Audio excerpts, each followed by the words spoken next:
DPO. Berbeda dengan Peggy Setiawan, kami mempunyai penetapan DPO yang diumumkan oleh Polda Jawa Barat, ya, 3 orang, Andi, Dani, dan Peggy alias Peron. Itu sudah jelas kami akan jadikan bukti, ya, bahwa DPO-nya itu adalah Peggy alias Peron, khususnya dengan ciri-ciri rambutnya keriting, kulitnya tinggi 160, tinggalnya di Banjarwangunan. Nah, yang ditangkap ini rambutnya tidak keriting, Peggy Setiawan ini lurus. Alamatnya di Kepongpongan, ya, bukan di Banjarwangunan. Ya. Kemudian umurnya juga dalam DPO itu 30 tahun 2024 dan Peggy Setiawan ini, ya, baru saja 28 tahun. Pada saat ditangkap itu 27 tahun. Oke. Nah, kami jelaskan secara keseluruhan permohonan pra-peradilan kami ada 35 halaman. Pada poinnya mempersoalkan pertama, ya, karena setiap kompresi pers Polda Jawa Barat selalu mengatakan bahwa penangkapan Peggy Setiawan dasarnya adalah DPO, dasarnya adalah putusan pengadilan yang sudah inkrah, ya, maka, ya, kami menyampaikan dalam permohonan pra-peradilan ini pertama, ya, penangkapan, ya, tadi ada penangkapan. Penangkapan itu, ya, seharusnya seseorang harus ditetapkan sebagai tersangka terlebih dahulu. Nyatanya Peggy Setiawan, ya, ditangkap statusnya belum tersangka. Ditangkap 21 Mei, ya, pukul 10 pagi dan kemudian ditetapkan sebagai tersangka 21 Mei juga, ya, tetapi sudah setelah ditangkap. Artinya, ya, pada saat ditangkap seharusnya sudah menjadi tersangka dan sudah ada 2 alat bukti permulaan yang cukup sehingga menetapkan Peggy Setiawan sebagai tersangka. Nyatanya ini ditangkap dulu, ya, kemudian ditetapkan tersangka. Seharusnya tersangka dulu. Tidak ada dari 2017, dari 2016 sampai viralnya film Pina, tidak ada yang namanya penetapan tersangka, tidak ada yang namanya pemanggilan. Kemudian yang kedua, ya, kecuali tertangkap tangan. Kalau tertangkap tangan boleh. Ini tidak tertangkap tangan sejak kejadian terdahulu juga, ya.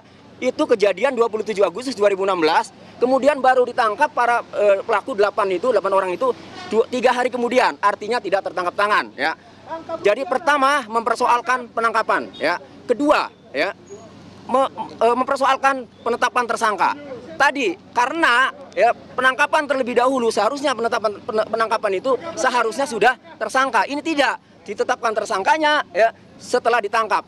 Nah, penetapan tersangka juga ini harus ada 2 alat bukti, ya. Sementara tadi sudah disampaikan alat bukti itu setelah ditetapkan tersangka masih dicari-cari. Kami merasakan sebagai penasihat hukum ketika mendampingi, ya, saksi-saksi terakhir, ya, di Polresta Cirebon memeriksa Dede Kurniawan saja masih mencari motif, masih mencari alat bukti yang tadinya, ya, dicari geng motor afiliasi sampai di Cirebon, ya, di Polres itu dicari Jakmania garis keras. Itu artinya kami yakin bahwa dalam menetapkan tersangka ini tidak mempunyai alat bukti. Itu poinnya. Jadi 1 penangkapan, 2 penetapan tersangka itu.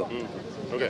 Oke, apa lagi? Ada informasi nggak seperti apa Peggy yang sebenarnya dicari ini? Apakah sudah ada informasi? Itu tadi ciri-cirinya yang dikasih tahu tuh. Oh iya, ada ciri-cirinya. Dimaksud? Oh, itu kita belum ada. Enggak, sekarang begini. Kami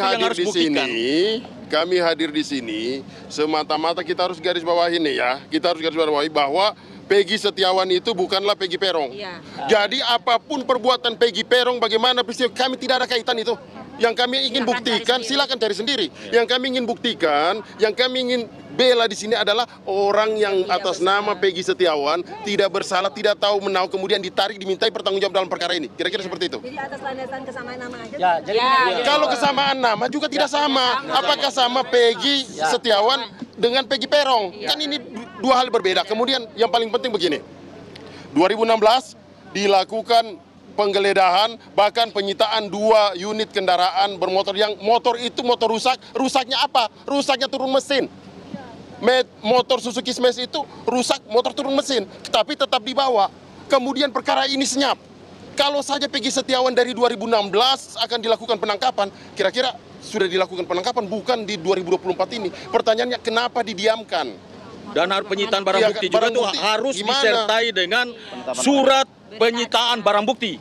Tapi pada saat penyitaan barang bukti itu tidak ada surat penetapan barang bukti atau surat penyitaan barang bukti dan tidak seizin pengadilan negeri. Penangkapannya juga kan nggak ada surat izin apa gimana? Iya betul, tidak ada. Lebih kami tekankan bahwa lebih kepada 2016 pada saat dilakukan penyitaan 2 unit motor rusak turun mesin, itu sama sekali tidak diberikan surat apa-apa, tapi yang kemudian motor itu tetap dibawa. Sampai hari ini tidak ada bukti suratnya bahwa kepolisian melakukan penyitaan terhadap 2 motor tersebut. Pertanyaan kami, di mana kira-kira bukti itu sekarang? Di mana bukti itu sekarang? Karena bukti tersebut juga tidak dimasukkan di dalam 8 terpidana ini sebagai alat bukti. Nggak masuk itu juga. Makanya kita menjadi pertanyaan kami, kira-kira penyidik apain sih terhadap motor itu? Diapain? Kita tunggu besok jawabannya.